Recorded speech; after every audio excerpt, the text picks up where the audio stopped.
Donc, un peu pour donc notre bon vieux tableau périodique. Alors, je ne vais pas dans les détails, bien sûr, mais on a des éléments qui sont fondamentaux dans le vivant. Donc, le fameux CHNOS, hein, carbone, hydrogène, azote, oxygène, soufre, qui sont nos composantes. Et puis, isotopie 101, on parle d'isotopes stables, donc à ne pas confondre avec des isotopes radioactifs. Donc, l'exemple ici, c'est le carbone 12, 13 et 14. Le carbone 14, c'est radioactif, donc il n'est pas stable. Mais on a deux formes de carbone, 12 et 13, qui sont stables, qui ne vont pas changer. Et puis, il y en a un qui a un neutron de plus, donc une masse atomique différente. Et en fait, toute l'idée de l'isotopie, c'est de mesurer les abondances relatives de ces deux isotopes-là et utiliser ce ratio-là, si on veut, comme traceur en écologie. Ici, j'ai pris l'exemple du carbone, mais on peut faire ça avec les autres éléments aussi. Donc, ici, radioactif, on n'en parle pas aujourd'hui, et ici, isotope stable.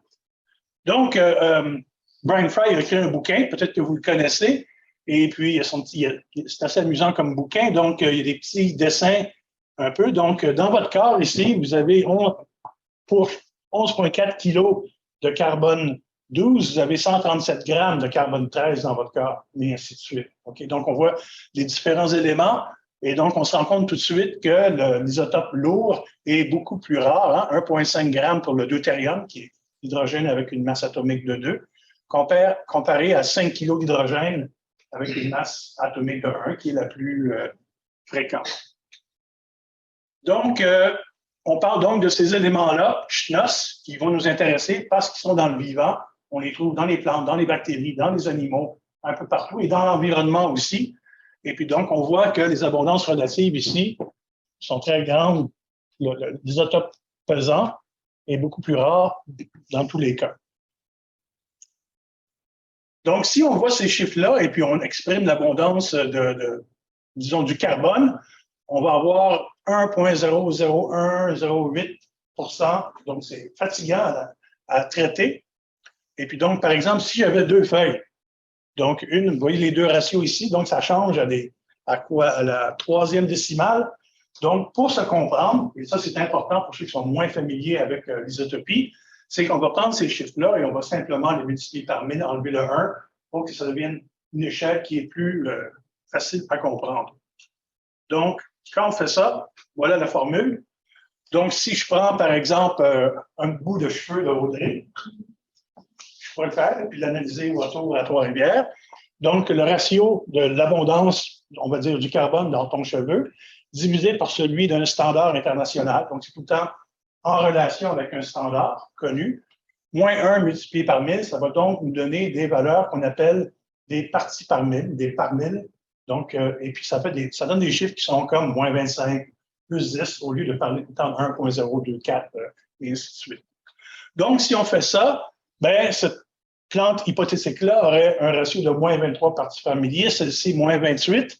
C'est des valeurs d'LC13 typiques pour des plantes C3, mais quand même, on a 5 parties par millier, c'est-à-dire comparé de différence entre les deux espèces individus, si vous voulez. Et ça, c'est quand même substantiel. Il y a des gens qui font des articles scientifiques au complet avec une différence de 5 parties par millier, des fois moins dans certains cas.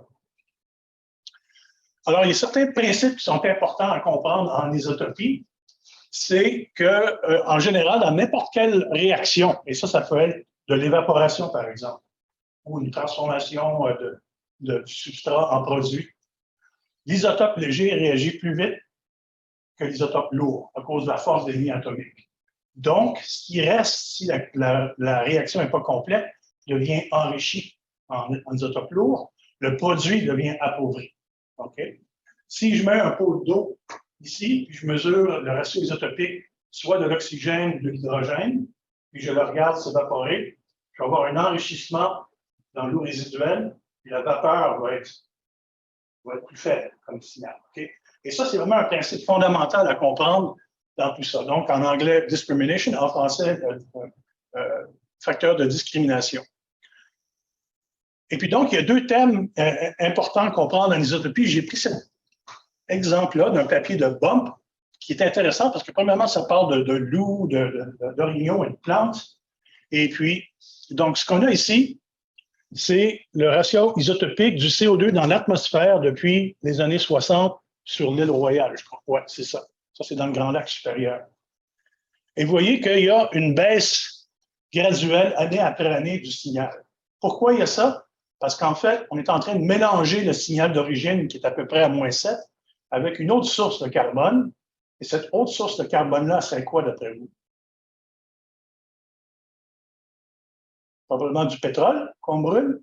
Et du pétrole, c'était quoi? C'était des plantes, il y a une centaine de millions d'années. Et donc, vous voyez ici que les plantes sont autour de -25 sur l'île Royale. Et il y a 400 millions d'années, c'est à peu près pareil, le fractionnement. Donc, deux principes ici. Il y a un fractionnement de -7 à -24 entre la plante et sa source de CO2. Et puis, il y a aussi donc un changement dû au mélange. Ceux qui ne croient pas que le CO2 dans l'atmosphère a une origine reliée à nos activités, bien, on est en train de changer le ratio isotopique du CO2 autour de la planète en brûlant une source qui est essentiellement des vieilles plantes. Où ça devient intéressant, c'est que vous avez ensuite le signal isotopique dans des orignaux qui suivent la même tendance. Donc, ce graphique-là vous permet de réaliser qu'il y a ici, si on veut, la phase chimique essentiellement ou biogéochimique, un transfert vers les plantes avec un fractionnement. Les orignaux reflètent ce qui se passe autour de la planète. Mais il n'y a pas beaucoup de fractionnement. On est à peu près à -24, à peu près à -24 ici. Donc, on va voir tout à l'heure les règles pour comprendre la propagation des ratios isotopiques. Mais pour le carbone, la règle est simple, vous êtes ce que vous mangez. Il n'y a pas de fractionnement. OK? Donc, si on a mesuré tes cheveux, puis il y a un prédateur qui ne consomme que des oreilles, je ne sais pas si ça existe, je ne le souhaite pas, bien, ce prédateur-là aurait un signal d'isotopique.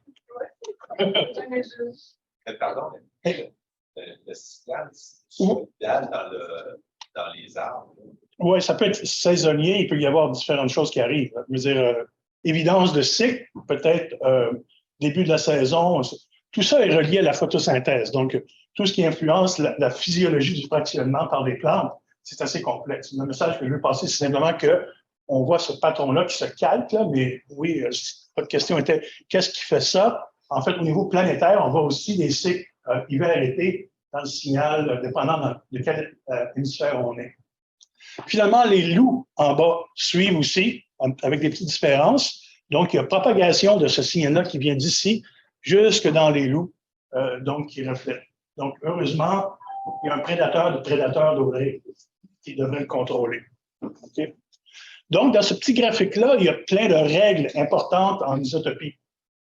Donc, on peut utiliser les ratios isotopiques dans différents consommateurs pour inférer ce qui se passe à la base de la chaîne alimentaire.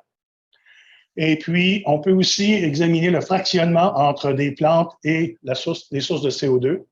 Puis, on peut aussi regarder, bien sûr, comment le CO2 change en fonction du temps. Ça pourrait être aussi une contribution du méthane, qui est très, très, très négatif souvent. Donc, je ne veux pas déballer cette boîte-là parce que j'en finirai plus. OK. Donc, je vais parler surtout de LM15 et d'LC13, mais comprenez qu'on peut faire le sous-34 d'hydrogène essentiellement aussi. Donc, les substances de référence pour l'azote, c'est l'air. Et puis, c'est un carbonate fossilisé qui n'existe plus, mais que donc on a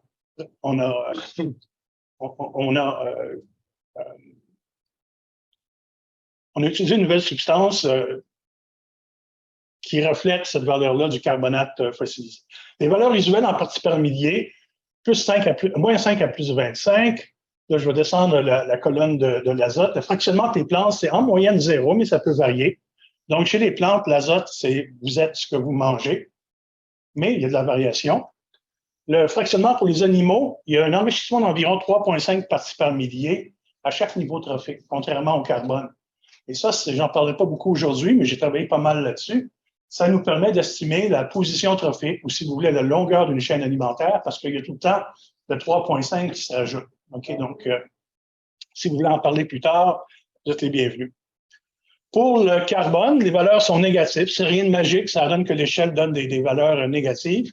Moins 5 à moins 40, c'est beaucoup plus variable dans le milieu aquatique qu'en milieu terrestre. Et le fractionnement, c'est les plantes qui génèrent beaucoup de fractionnement. par exemple, en ruisseau juste, la vélocité du courant influence le fractionnement des plantes aquatiques.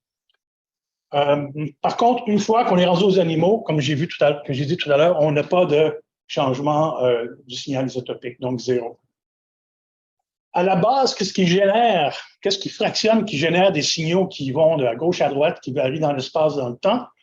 C'est la photosynthèse pour le carbone, qui est le gros facteur. Et puis, pour l'azote, c'est les microbes. Alors, je ne sais pas si vous vous souvenez, peut-être que vous avez travaillé là-dessus, mais c'est l'enfer, hein, le cycle de l'azote, dénitrification, nitrification, volatilisation, et toutes ces réactions-là ont des fractionnements. Donc, par exemple, les systèmes qui sont surchargés d'azote vont avoir des signaux très élevés parce qu'il y a des pertes. Vous vous souvenez, quand on a des pertes, le léger part et le lourd reste. OK? Donc, c'est une boîte noire, certains travaillent là-dessus, mais qui est intéressante. OK, donc, pour faire une histoire courte, avec le carbone et l'azote, si j'ai deux habitats qui diffèrent avec moins 20 et moins 30, deux espèces de plantes, les herbivores vont à peu près avoir le même signal que pour le carbone, que leur source de nourriture. C'est ce qu'on a vu dans mon exemple avec les loups. Le delta N15, si je commence à zéro avec mes plantes, on voit l'accroissement. Donc, si j'ai deux écosystèmes, un avec une base à 0, l'autre à 10, on voit qu'il va y avoir le même saut de 3,5, mais bien sûr, tout va différer systématiquement parce qu'à la base, j'ai 10 parties par millier de différence. Encore là, si je vois un 17 et puis je sais que c'est un 13,5 et je sais que c'est grosso modo un herbivore, je soupçonne qu'il se passe quelque chose ici à la base de l'écosystème. Donc, fractionnement, mélange, ce sont les deux règles, c'est le yin et, si vous voulez, le yang de l'isotopie. Donc, une fois que vous avez vu ça pendant 10 secondes, vous faites maintenant partie de la secte complotiste internationale des isotopeux. OK? Donc, yin et yang, des sources différencient par fractionnement et ensuite peuvent rejoindre un mélange dans différentes conditions et ainsi de suite. OK. Donc, ce que je veux faire aujourd'hui, c'est pas tellement tester des grandes hypothèses, mais vous montrer des applications de l'approche isotopique, surtout sur le fleuve Saint-Laurent. Et puis, j'ai noté quatre catégories d'applications. Et puis, ce matin, vers 5h30 du matin, je suis rendu ici avec 66 diapos. J'ai décidé de laisser tomber ça. Donc, mais si vous voulez en parler, vous êtes les bienvenus. Donc, je vais parler donc des ratios isotopiques comme indicateurs de processus biogéochimiques à la base du réseau trophique. Et puis, comment ça peut nous permettre aussi d'identifier des sources diffuses de nutriments versus des sources ponctuelles. On va parler aussi, donc, d'une application qui est très fréquente en plein essor, c'est d'utiliser des ratios isotopiques pour examiner les origines des organismes mobiles, les patrons de migration. Si un oiseau, si un poisson ne bouge pas, son signal isotopique devrait répondre à son environnement, on devrait comprendre. Si à un moment donné, tout le monde se balade, on va avoir des individus qui auront des ratios isotopiques qui ne sont pas locaux. On peut même modéliser ça. On peut aussi utiliser, on a vu donc ces ratios isotopiques-là pour mesurer la consommation de ressources alternatives. J'ai fait pas mal de travail sur les relations aquatiques, les échanges aquatiques terrestres. Je n'en parlerai malheureusement pas aujourd'hui, mais j'ai des diapos si je regarde Catherine. Et puis aussi, je mentionnais tout à l'heure, on peut mesurer la structure du réseau trophique, donc la position trophique, et puis l'omnivorie, qui, lorsqu'un organisme mange différent à plus d'un niveau trophique, peut être quantifiable avec le N15. Donc, on peut faire toutes ces choses-là, et donc, on va commencer par parler de ces ratios-là comme indicateurs. Et puis, je mentionnais que j'avais étudié 2 ans à Berkeley, j'avais collaboré avec des gens du USGS. Eux mesurent des contaminants dans les poissons. Alors, j'ai dit, ah oui, il y avait des poissons en poudre. Fait que j'ai reçu une caisse avec des petits pots de poissons en poudre d'un programme de suivi des pesticides. Et puis, j'ai mesuré, donc, vous voyez toutes les stations aux États-Unis. Et puis, donc, comme tout ce qui vient du USGS, c'est une qualité incroyable, leur site, leurs données, c'est un exemple à suivre. Et puis, donc, chaque point est une rivière où on a le N15 de poissons. Ici, c'est des carpes ou des meuniers, des catastrophides. Et donc, plus il y a une forte concentration d'azote dans la rivière, plus le signal est élevé. En fait, donc, c'est un des bons exemples d'écosystèmes qui sont surchargés d'azote, qui en perdent, et puis donc le signal devient plus élevé. À l'UQTR, j'ai donc poursuivi un peu ces travaux-là. Et puis donc, on a établi un réseau de 82 stations dans essentiellement presque tous les tributaires importants. Donc, la carte est mauvaise, là, mais ça, c'est le lac Saint-Pierre, OK? Et puis donc, on a toutes ces stations-là pour examiner justement si le même patron observé aux États-Unis était correct chez nous. Et puis, la réponse est oui. Donc, ça, c'est du projet de maîtrise et de doctorat de Caroline Anderson, qui est maintenant au MELC. Et puis donc, on a fait plein d'analyses. Ce qu'on a ici, c'est pour chaque bassin versant qui mène à un point, on a le delta N15, soit de poissons, d'invertébrés prédateurs ou d'invertébrés non prédateurs. Vous voyez bien l'effet du plus 3,4, grosso modo, à chaque niveau trophique. Ça ici, c'est le nombre, on a transformé les vaches, les cochons, les poules en des unités animales. On a fait les mêmes analyses avec d'autres caractérisations des bassins versants, mais la tendance est très forte. Donc, les sites là-bas, là, c'est la Chaudière, la Yamaska, puis ici, c'est la rivière Jacques-Cartier, des belles rivières, là. Donc, ça, c'est assez robuste. Mais il y a certains, voyez-vous, des petits points noirs. J'ai mis un point d'interrogation qui nous posait des questions. Et puis, par exemple, un de ces points-là, c'est à la rivière Chaudière. Donc, ça, c'est la distance du fleuve. Donc, 0, c'est à Charny, près du pont, à Québec. Puis ça, on est à presque 175 km en amont de la Chaudière, donc en Haute-Beauce. Et puis, bien sûr, on a les différents niveaux trophiques. On voit le delta N15 qui fait ça, qui monte, et puis ça qui crache à la fin. Et puis, il y a quelque chose qui se passait dans cette rivière-là qui nous intriguait beaucoup. Et puis, c'est quelque chose-là a à voir beaucoup avec, coïncidence ou non, avec des usines de traitement des eaux qui sont désuètes, qui ne fonctionnaient pas. Dans ce cas-ci, c'était pire que ça, c'était une usine d'écarissage. Ça, c'est les carcasses d'animaux. Et puis, j'avais un étudiant français que j'ai envoyé échantillonner, il y avait à peu près ça de gras sur les roches dans la rivière, qui est revenu traumatisé pour étudiant-là. Le Québec, le Canada, la beauté de la nature. Donc, il y a des rejets qui viennent de nos activités qui ont des ratios isotopiques inusités. Donc, et puis, donc, on en a parlé beaucoup du fameux point de rejet de l'usine à Montréal, qui est une des plus grandes au monde. Et puis, donc, ça, c'est le point de déversement donc, il y a les produits, les rejets qui viennent de millions de personnes qui sont là. Et en même temps que moi, je faisais mes petits projets, mon directeur qui est à McGill, lui a poursuivi aussi et puis a donc travaillé sur, vous voyez ici, le point de rejet de Montréal, c'est l'équivalent de la rivière de l'Assomption en débit, jour et nuit constant. Et puis, on peut sentir facilement en bateau. Donc, alors, les résultats de Bruin, donc, montrent que ici, les ratios du carbone ne sont pas importants, mais l'azote ici, donc, on a ici les endroits en haut à droite qui sont les endroits contrôle, donc non soumis à l'influence de Montréal. Et puis ici, on a la matière particulière qui était mise à Montréal, qui est très, très bas en termes de delta N15. Pourquoi c'est très, très bas? C'est que si vous allez acheter de la bouffe conventionnelle, c'est souvent fait à partir d'azote d'origine industrielle par le processus de Haber-Bosch, qui transforme tout l'azote atmosphérique en ammoniac. Donc, il n'y a pas de fractionnement, donc le signal est zéro. Ce qui détonne beaucoup les écosystèmes naturels où il y a cet enrichissement-là. Donc, il y a un article rigolo que Jaron et Kraft ont fait. Ils sont allés mesurer donc les delta N15 du poulet dans les chaînes de fast-food. Et puis, si vous regardez l'échelle, on est autour de 1, 2. C'est très, très bas comme delta N15. Donc, on doit présumer, on a mesuré aussi le delta N15 de la matière particulière émise à Montréal.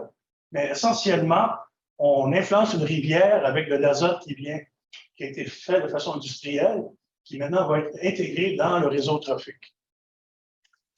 Donc, on voit les thèmes ici. On a donc des influences diffuses dans le bassin versant qui sont élevées en général, qui vont être cumulées, mais aussi de façon ponctuelle, on a Montréal qui détonne, si on veut, isotopiquement du reste de la rivière. Donc, c'est le fleuve qui m'intéresse depuis plusieurs années. Donc, on voit peut-être mal à cause de la lumière ici, mais vous avez les eaux brunes de l'Outaouais que vous connaissez bien, puis les eaux vertes qui viennent des Grands Lacs.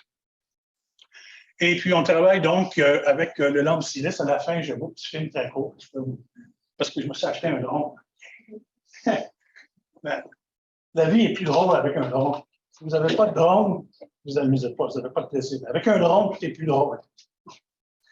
Donc, on parcourt le fleuve avec ce navire de recherche-là. Et puis, donc, c'est la partie un peu publicité pour l'UQTR. Donc, on l'a conçu. J'ai participé à sa conception avec Pierre Maillan, d'ailleurs, mes collègues à l'UQTR. Et puis, on se balade depuis environ 2005 sur le fleuve. On va jusque dans la section salée, jusque dans le fjord, puis jusqu'au Grand Lac aussi. Donc, beaucoup de plaisir. On était là il y a 2 semaines. Et puis, ce navire-là, pour faire juste montrer, c'est un navire qui est quand même rapide. Là. Il fait 12 nœuds, c'est à peu près 18 km/h, c'est quand même pas mal. Et puis ça, c'est le tirant d'eau en bon vieux pied versus la longueur du navire. Et tout ça, ce sont les navires de recherche des Grands Lacs. Donc, il y a une relation allométrique. Plus un bateau est long, plus il y a un tirant d'eau fort. Mais regardez, nous, on est. Parce qu'on est c'est un bateau en aluminium. Donc, à cause de ça, son tirant d'eau, un bateau qui fait 75 pieds, est d'environ 0,8 mètres. 3 pieds, on va dire. Donc, c'est assez unique. Ça nous permet vraiment de travailler sur le fleuve parce qu'au lac Saint-Pierre, par exemple, la profondeur moyenne est de 3,2 mètres. Moyenne. Fait que vous ne voyez pas de voilier qui se balade d'un long en large du lac Saint-Pierre. Il reste dans le chenal. Donc, au fil des années, ça, c'est les stations qu'on a échantillonnées. Et puis, donc, 17, c'est l'effluent ici en rouge, donc en bas. Et puis, toutes les autres stations. Et l'idée, c'était maintenant, au niveau du fleuve, d'examiner quelle est l'importance de cet effluent-là. OK, avant, on avait juste une station. Est-ce que ça colore tout le lac, tout le fleuve au complet? Est-ce que ça diminue rapidement? Est-ce que toutes les espèces sont colorées isotopiquement par ce rejet-là? Donc, c'était le but principal. Donc c'est un chalut. On est probablement le seul bateau de tous les temps qui chalute le fleuve Saint-Laurent, parce que c'est pas une bonne idée de chaluter le fleuve Saint-Laurent. On a ramassé des axes de voiture, on a ramassé des ancres du 19e siècle, plus hautes que le plafond ici. Donc, pas encore ramassé de sacs de couchage avec quelqu'un dedans, des choses comme ça, mais bon. Et puis, donc, on garde des poissons vivants ici. Certains sont sacrifiés, bien sûr, avec les permis. Et puis, donc, à l'intérieur, je ne vous ferai pas le tour du bateau, mais on a un labo humide puis un labo sec avec un congélo moins 80, et ainsi de suite, et ainsi de suite. Donc, c'est un laboratoire flottant qui nous permet de nous balader. Et puis, donc, pour établir un peu la carte isotopique, la philosophie, c'est en premier lieu d'examiner des invertébrés qui sont très, très peu mobiles, quand même assez gros, qui vont intégrer dans le temps le signal de base et voir, donc vous avez ici les stations d'échantillonnage avec un filet benthique qu'on traîne avec le bateau. Et ça, c'est les résultats donc pour les bivalves. Donc, j'ai plusieurs graphiques comme ça. Vous voyez, la distance de l'effluent, 0, c'est Montréal. Donc, en amont à gauche, en aval à droite. Et puis, donc, les points ici blancs, c'est justement environ à 10 km, même pas, de l'effluent. On voit cette chute là, du signal isotopique qui remonte à peu près à 40, commence à remonter à 40 km. On se rapproche de Sorel. Donc, ça me donne déjà une idée avec les invertébrés, qu'est-ce qu'on peut voir comme signal. Les points qui sont près de l'effluent que j'ai encerclés, en fait, sont sur la rive sud. Donc, sont complètement, sont pas dans le panache du tout. OK? Bien sûr, on voulait savoir si les poissons étaient influencés, donc les espèces ciblées. Vous les voyez ici. Donc, vous voyez, ça, en fait, c'est un coup de filet en 5 minutes en aval de Montréal. Vous voyez la quantité d'esturgeons qu'il y a là. Donc, c'est assez incroyable. Donc, chaque point est un esturgeon. Donc, ça, c'est un petit bout de nageoire. Donc, on ne détruit pas ces beaux poissons-là. On n'a pas un petit truc. Le plus gros faisait 2 mètres de long.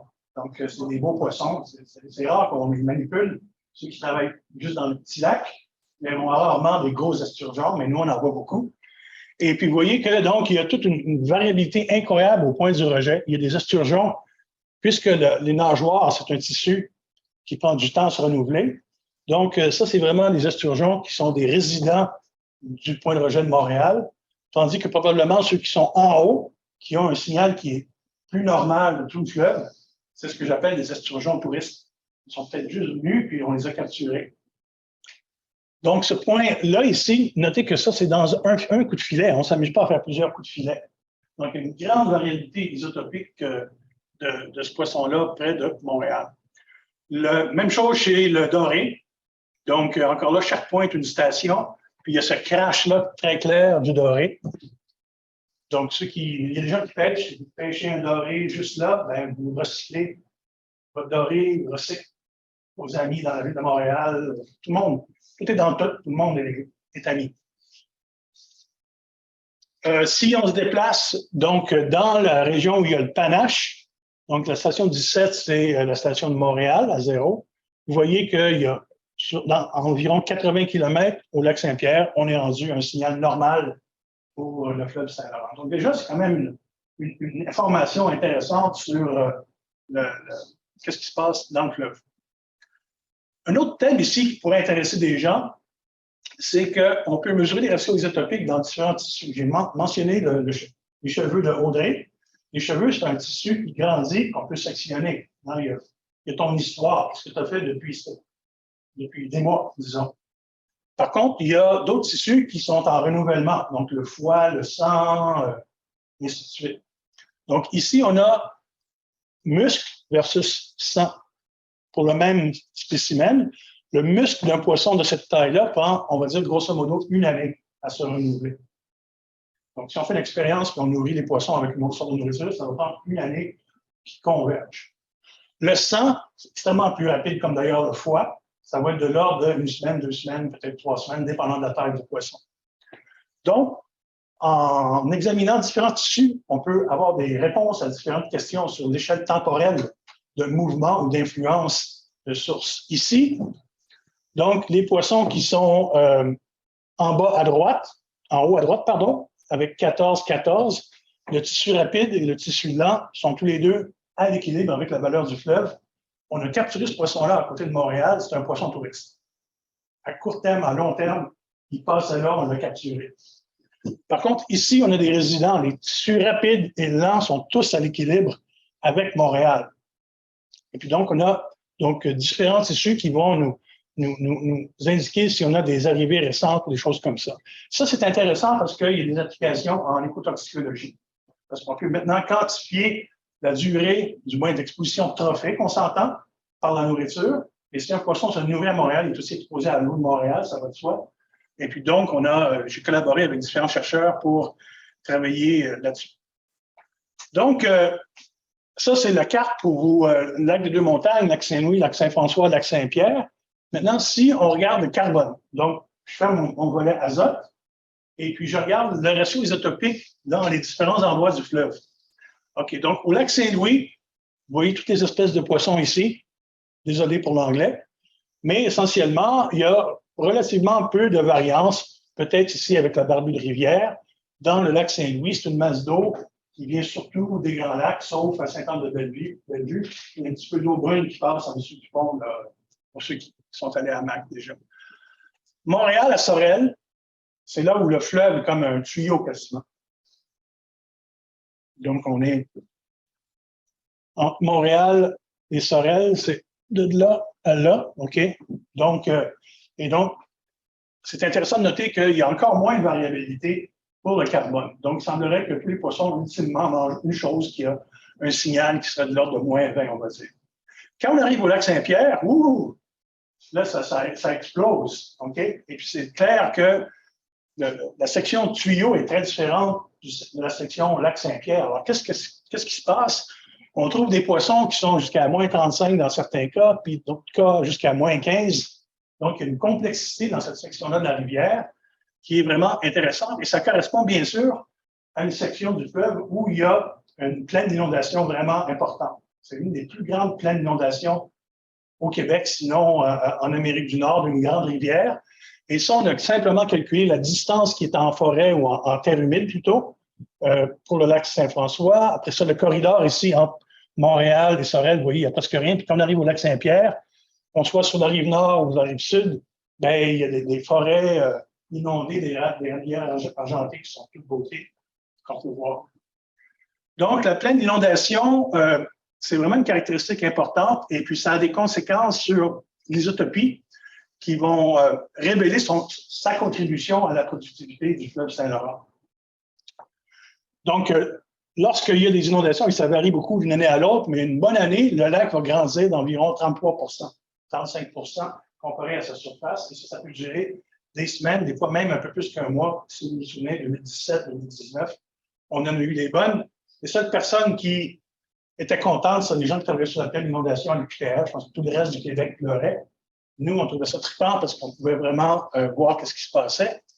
J'ai mis toutes les données là, à l'aide d'un postdoc qui m'a donné un coup de main. Donc, on a fait une genre de carte isotopique et puis donc, le delta 13 est beaucoup moins négatif dans le milieu et beaucoup plus négatif sur les bords. C'est toutes les données qu'on a ramassées depuis une couple de décennies. Alors, quand vous allez à Trois-Rivières, vous allez prendre la 40 et puis vous allez faire un arrêt pipi probablement. Alors, vous allez arrêter au restaurant Valentine. Est-ce qu'il y en a qui l'ont déjà vu sur la 40? Oui. Bon. C'est bon. D'ailleurs, on peut voir, tous les camionneurs le savent. OK? Mais ce qui est intéressant, c'est que ici, on est vraiment dans les Rablières et la Saulay inondée. Au printemps, là, il y a de l'eau jusqu'ici. Donc, on a fait passer l'autoroute 40 dans la plaine d'inondation. Et quand vous descendez puis vous mettez votre petite chaloupe à l'eau ici, ça ressemble à ça au printemps. C'est vraiment superbe. Donc, c'est assez un écosystème unique. Là. Vous êtes des gens qui travaillent en forêt, mais ça, c'est une érablière argentée qui se fait inonder des fois 1 mois et demi à chaque année. Et puis donc, qui s'en tire pas mal bien. C'est une photo. Quand je vois cette photo-là, puis je vois les feuilles sortir, ça me dit que l'inondation a été longue cette année-là. Il y a d'autres années où il n'y a pas de feuilles, puis il n'y a pas d'eau. Ça veut dire que c'était court. Donc, il y a la phénologie des deux. Donc, et puis quand vous ramassez des bestioles, ça c'est j'ai filtré 20 litres pour ceux qui connaissent leurs zoos. C'est incroyable la densité de zooplancton qu'il y a là-dedans. Le gros zooplancton, il est rouge parce que c'est souvent anoxique. Donc, il est bourré de l'hémoglobine. Donc, c'est de la bouffe à poissons. Donc, cet endroit-là, on sait, va nourrir les poissons qui sont soit là ou nourrir les poissons quand ça va être exporté lors de la décrue vers le fleuve. Des vieilles études publiées en 83-84 montrent qu'en fonction des jours d'inondation, la biomasse ici de zooplancton, notez que c'est une échelle logarithmique. Hein? Donc, on passe de 10, 100 000 jusqu'à 10 000 milligrammes par mètre cube en dedans de quelques semaines. Donc, c'est énorme, qu'est-ce qui se passe? Et pendant ce temps-là, le fleuve est beaucoup plus faible en termes d'abondance. C'est pas vraiment un bon habitat pour le zooplancton. Il y a beaucoup de courant dans le fleuve Saint-Laurent. Donc, le concept ici, c'est essentiellement cette plaine-là constitue un garde-manger printanier qui va nourrir le lac Saint-Pierre au début de la saison de croissance. Peut-être pas plus tard, mais au début, oui. Et donc, ça, je peux passer par-dessus. Donc, essentiellement, la question, c'est est-ce que l'isotopie peut révéler ça? La réponse est oui, parce on l'avait vu, on a un signal très négatif des stations inondées pour des invertébrés ici. Et puis, donc, les eaux libres, beaucoup moins négatifs. Donc, si un poisson dépend des invertébrés produits par la pleine inondation, il devrait avoir un signal très négatif. C'est ce qui génère, en fait, cette grande variance-là que je vous ai montré pour le lac Saint-Pierre. Donc, ça, c'est les deux, en jargon isotopie, on dit les end members. Donc, c'est les deux sources de nourriture ici. Donc, pleine inondation, fleuve. Et puis, tous les poissons que vous voyez individuels, grosso modo, tombent entre les deux, ce qui est aussi une bonne nouvelle. Et donc, c'est le projet de doctorat de Luc Farley. Donc, on a fait un modèle de mélange. Donc, on peut calculer, si on est à 50 entre les deux sources, on a 50 de contribution. C'est un calcul tout simple. Et puis, donc, on a les différentes espèces. En noir, on a la contribution de la plaine pendant le printemps. Donc, vous voyez qu'il y a des poissons comme le brochet, la perche chaude, qui dépendent à 80 de la production dans la pleine inondation. Mais il y en a d'autres aussi qui dépendent vraiment pas. Et ça ici, c'est des chevaliers, des espèces du milieu de la rivière, des espèces qu'on voit rarement dans les sections marécageuses. C'est des gros poissons. Vous avez vu une photo tout à l'heure, vigoureux, qui nagent dans le grand courant. Et puis l'autre message, c'est que maintenant, en été, vous voyez que cette contribution-là, bien sûr, disparaît parce qu'il n'y a plus d'eau dans la pleine inondation. Tout a été, en bon québécois, flushé. Et puis là, ben, on se retrouve avec des contributions qui sont beaucoup plus faibles, peut-être générées quand même par la zone marécageuse qui disparaît jamais. On a aussi trouvé des relations entre le DELC13 et les taux de mercure dans les espèces, pour ceux qui s'intéressent à la biogéochimie du mercure. Donc, c'est pas surprenant parce que les zones où il y a beaucoup de respiration qui deviennent anoxiques favorisent la mutilation. Et puis donc, oui, ça nourrit les poissons, mais ça leur donne plus de mercure. Donc, c'est un autre traceur. On voit dans les différentes espèces qu'il y a tout le temps des relations inverses. Ça ici, c'est le DELC13 des poissons individuels versus la longueur pour la perche chaude. Et puis, quand ils sont petites, ils dépendent de la pleine inondation. Puis quand ils sont grandes, ils dépendent du lac Saint-Pierre lui-même, pas tellement de la pleine inondation. Donc, il y a une importance dans le développement de cette espèce-là. Donc, c'est les travaux sur lesquels on utilise le DELC13. Bientôt, on va appliquer le deutérium, le substance 4, parce que j'ai une des plus grandes collections de poissons en poudre en Amérique du Nord. Fait que maintenant, je peux juste aller chercher des pots. Je n'ai plus besoin d'aller sur le terrain parce que j'ai tous ces poissons-là dans mes tablettes. Donc, je vais faire une donation quand je prendrai ma retraite. Je ne sais pas s'il y en a qui veulent des kilos et des kilos et des kilos de poissons en poudre. Donc, parce qu'en ce moment, on travaille beaucoup sur une problématique de la cohabitation entre l'agriculture et puis l'environnement dans la pleine inondation. Donc, c'est un projet assez important, des millions de dollars qui se terminent, où ce qui est arrivé, c'est que depuis les années 60, il y a eu un shift. On faisait du foin, maintenant on fait de la grande culture, on fait du maïs, du soya, ce qui rend la pleine inondation vraiment pas un habitat souhaitable pour la ponte, le développement des jeunes poissons, parce que le brochet, la perche chaude vont pondre dans la pleine inondation. Donc, petit portrait, donc, en 2007, vous voyez à quoi ressemble la pleine inondation d'un sol à nu versus le même endroit avant 91 qui était en foin. C'est évident parce qu'il n'y a aucun couvert, donc le vent arrive et puis donc ça rend l'eau extrêmement turbide.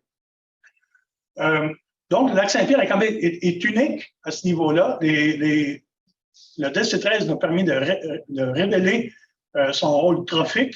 Et puis, c'est juste pour vous donner une idée, ça ici, c'est les fluctuations depuis 100 ans, 101 ans, pour différentes sections du fleuve. Puis j'ai mis en rouge une barre qui représente 1 mètre. Donc, vous voyez que c'est vraiment ici, au lac Saint-Pierre, où ça fluctue presque de 3 mètres, dépendant d'une année à l'autre, pendant la saison, tandis que les autres sections du fleuve sont vraiment contrôlées par les barrages là, en amont. Donc, on a probablement une des dernières grandes plaines d'inondation qui subissent. Et puis pour ceux qui travaillent sur des plantes, c'est comme Raphaël Proulx, qui est venu ici, m'a dit, mais c'est la folie furieuse. Là, 2 ans plus tard, et c'est plus les mêmes plantes qui sont là parce que tout le régime hydrologique a changé. Donc, c'est extrêmement dynamique. Et ça a été un bon test pour nous, les écologistes, parce que c'est quasiment le pire écosystème sur lequel j'ai travaillé. Des années où il n'y a pas d'inondation, d'autres des années, il y en a. C'est fou, mais c'est intéressant. Donc, je vais terminer en parlant de l'origine des organismes mobiles. 5 minutes. OK. Cormorans, problématique, il y en a de plus en plus en Amérique du Nord. Et une question qui intéressait le ministère, c'est en juillet, il y a un boom de migrants de cormorans. On voulait savoir d'où ils viennent. Ça, c'est une île sur le lac Saint-Pierre. Donc, ils sont partout dans l'estuaire.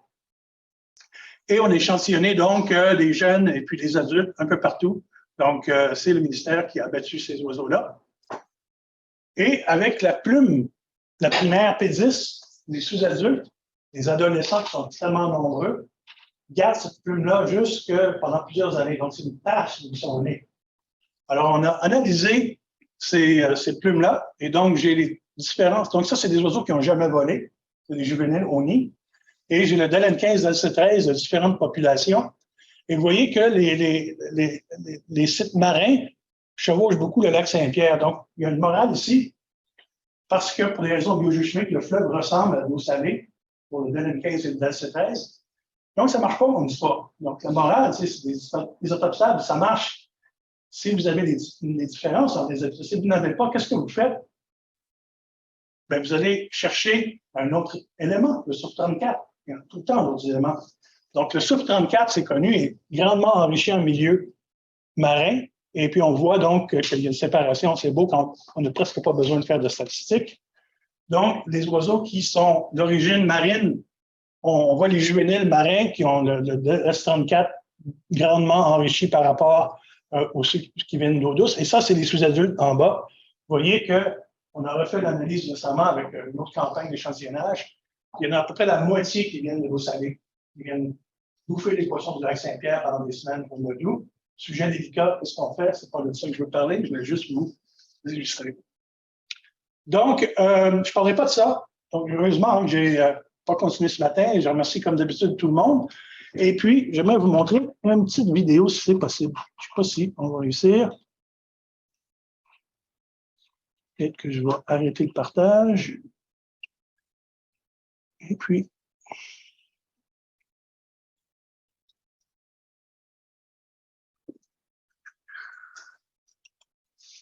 je vais refaire le partage.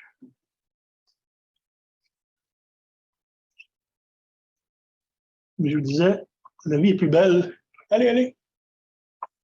Il ne veut pas? Si on le voit, dans le partage, on le voit. Ah, OK. Pas l'écran là. Pas l'écran là. Ah, OK. Donc, c'est petit. Pas basculer. Ah, Tant pis pour ça. Ah ben non. Mais bref, c'est un petit film du Lamsilis il y a 2 semaines. Malheureusement, on ne peut pas le voir, mais il y en a qui peuvent le voir.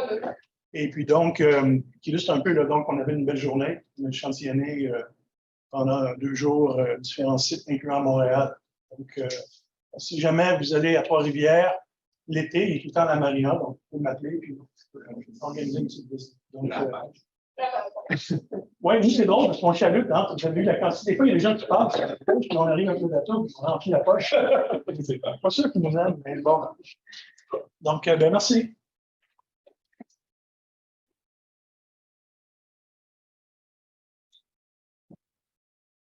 des questions? Vous voulez? Le salé? Oui.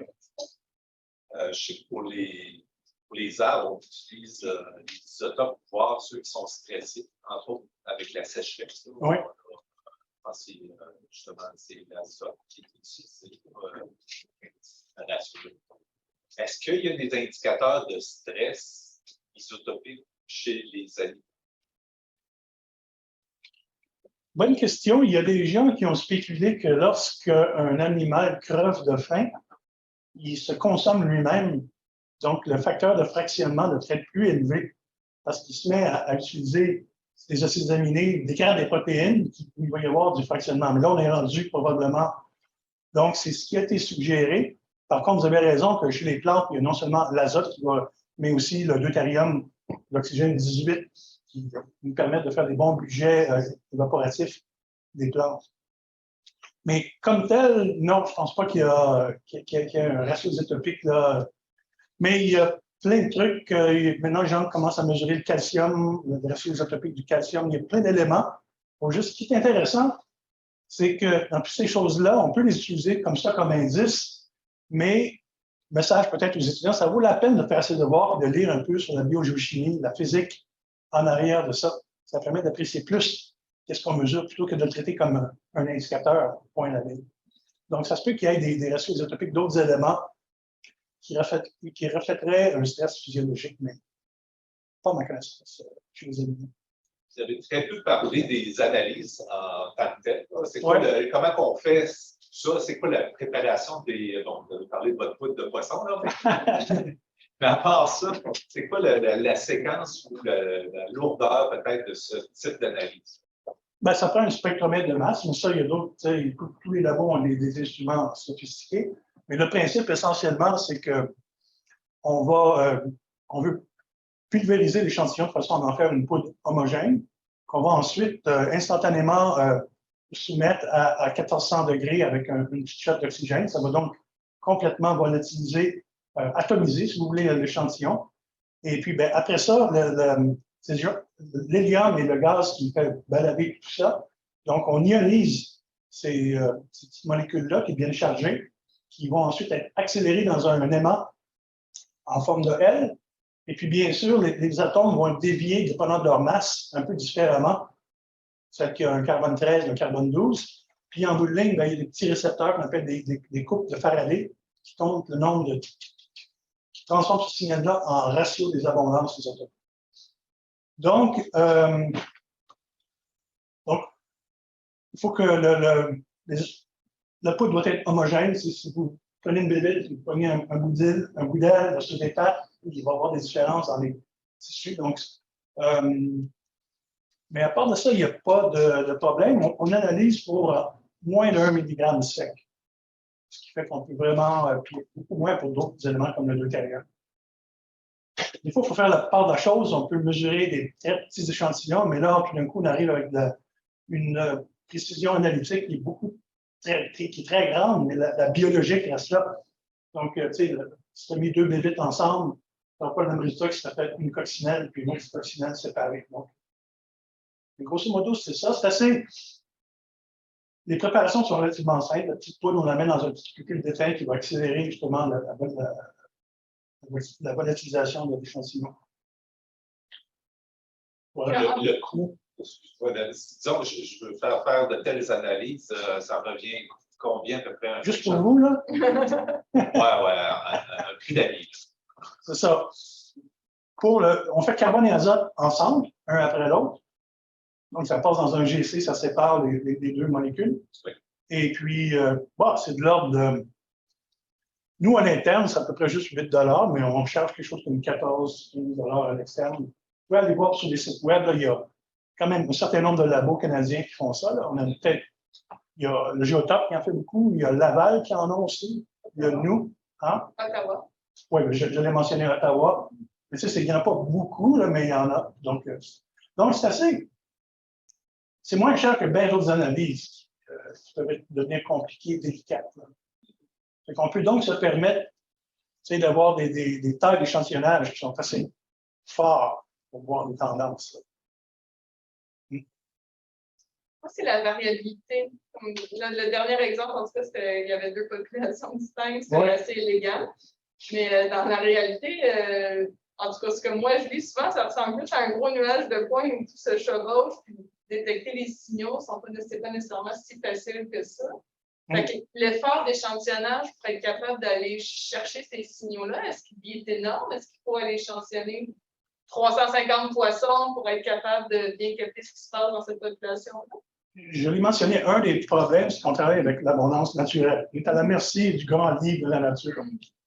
J'en parlais là.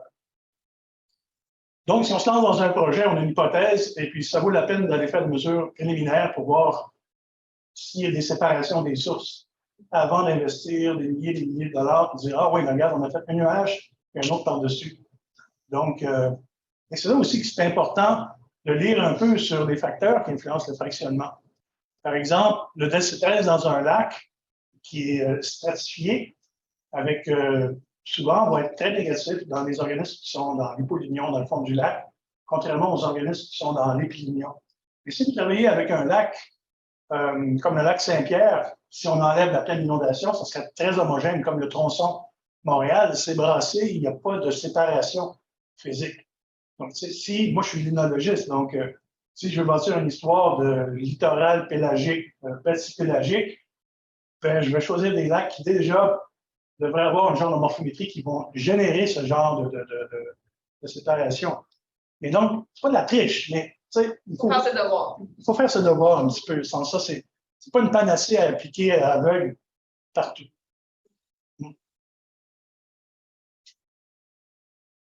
Oui? C'est super intéressant. Tu nous as conté des histoires qui ont bien marché. Ouais. Y a-t-il des expériences que tu as faites que ça a été un flop total avec les isotopes? Quelles auraient été, c'est quoi des expériences pour que ça a vraiment pas marché, si à moi qui n'ont pas marché? Y a-t-il des questions de recherche que tu avais, tu as tenté de répondre avec des isotopes, ça a vraiment... Oui, ben, c'est drôle, hein, je m'en souviens moins de ça. C'est ça. En fait, si j'aurais pu, je n'ai pas présenté des résultats des échanges aquatiques terrestres, mais j'ai fait pas mal de projets là-dessus. Et puis, j'avais choisi 2 rivières, la Chaudière et la Chemin, où mes données préliminaires montraient que toutes les bestioles aquatiques avaient un signal et pour le carbone et pour l'azote vraiment différents des terrestres. Si je n'avais pas fait ça, ben, ça, c'est 2 rivières sur 50 autres, puis je me serais planté.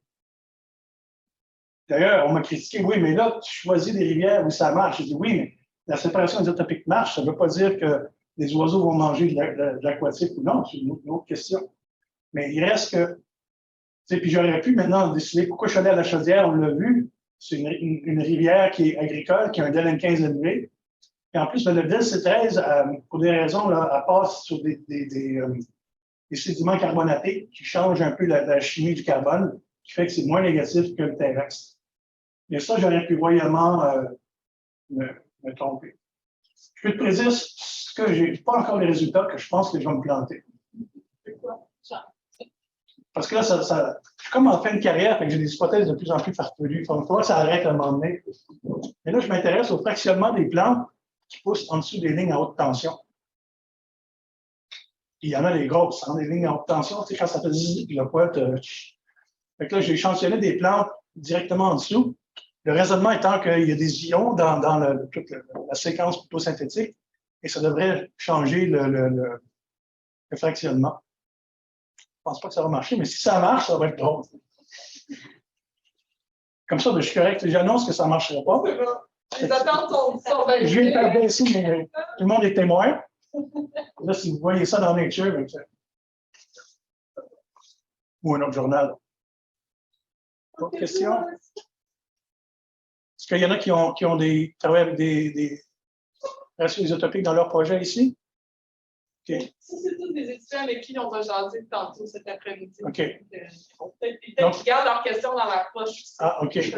Mais au moins, l'isotopies 101 n'a pas nuit, peut-être, au début. Non, ça n'a pas nuit à personne, ça, c'est sûr. OK. On n'est pas des grands, à part Catherine, moi, je pense. Mais écoute, moi, j'en ai appris aussi. Ça commence à être drôlement solide. On ne fait pas beaucoup d'isotopes. Non, c'est ça. Ben, Thibault va probablement venir faire des analyses chez nous. C'est on parle d'échanges dans notre grande famille UQ. Et c'est une chose d'envoyer les échantillons, de recevoir les données, on en parlait tout à l'heure. Mais c'est le fun aussi de taponner avec des appareils, puis de gosser, puis de voir la qualité de la donnée qui sort. C'est un des plaisirs, je pense, à faire du travail analytique. Là.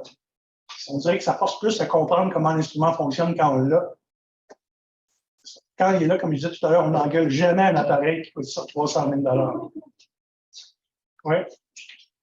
Souvent, quand on veut âger des arbres, l'intérieur du cœur est pourri. On ne peut pas faire de dendrochronologie sur ces parties-là parce que c'est rendu fiable. On n'a pas plus le signal dendrochronologique. Est-ce qu'on pourrait utiliser un signal isotopique qui nous renseignerait sur l'âge de l'arbre? Non. Pas avec le DEL-C13 qui est stable, comme je te dis. Ça fait que ça va être un mélange de ce qui se passe à chaque année dans la photosynthèse, mais tu ne pourras pas faire un compte. Ce n'est pas comme le carbone 14, mettons, où là, tu sais qu'il y a une désintégration, tu fais ton petit calcul, tu as une relation log, puis tu sais, bon, c'est à peu près tel âge, avec les erreurs inhérentes.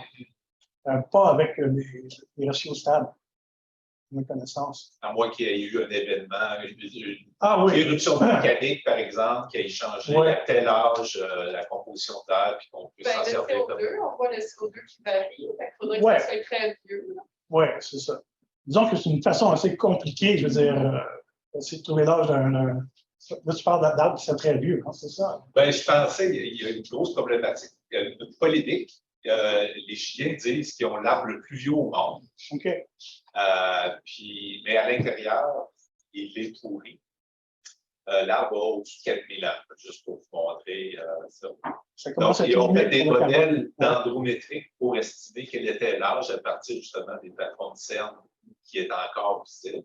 Okay. Là, ils ont découvert que s'ils appliquaient le modèle, il y avait l'arbre le plus vieux du monde. Et les dendrochronologues ne l'acceptent pas parce que ce n'est pas validé dans la dendrochronologie. Je me disais peut-être que là, il y aurait quelque chose d'intéressant pour valider.